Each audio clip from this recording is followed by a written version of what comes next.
problème principal, c'est l'ignorance.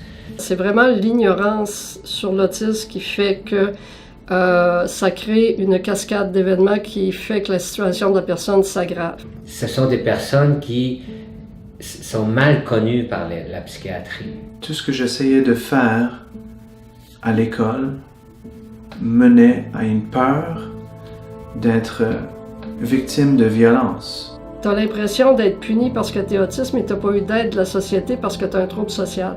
Jusqu'à tout récemment, l'autisme n'était pas vraiment étudié en psychiatrie, sauf par certains spécialistes.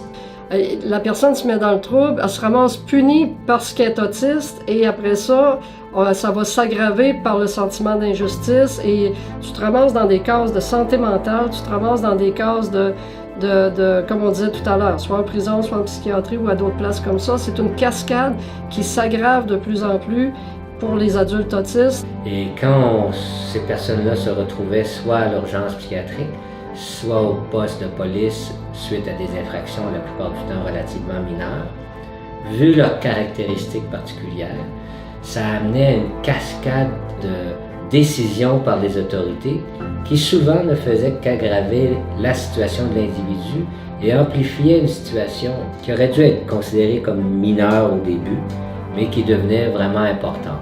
Il va t'arriver toutes sortes de trucs, tu finis en psychiatrie, puis tout ça est parti d'un petit objet dans un magasin. Et pourtant, la personne n'a pas changé d'un cran, n'a pas compris ce qui s'est passé, c'est parce qu'on ne s'est jamais occupé de l'autisme.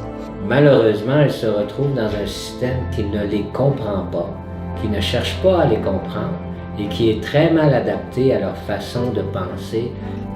Tu vas voler, je sais pas moi, un petit objet dans un magasin, puis après ça, tu vas te ramasser avec un casier épais de même avec le temps. Ça fait en sorte que ces individus-là ne reçoivent pas les soins qu'ils devraient parce qu'on ne les réfère pas à la bonne place. J'ai l'impression qu'on échappe une population qui a un gros potentiel et qui pourrait donner un coup de pouce sérieux à la société. On ne connaît pas suffisamment cette clientèle-là et on va leur donner des étiquettes que ces personnes-là ne devraient pas recevoir. Ben, ça finit pas bien habituellement. Puisqu'on connaît moins ça et puisque c'est moins visible, ils sont plus sujets à être victimes d'abus. Alors pour moi, c'était un cercle vicieux de violence et de punition. Ils sous-estiment énormément la souffrance vécue par les personnes. C'est des personnes qui vont être abusées par le système. L'autisme n'est pas que négatif.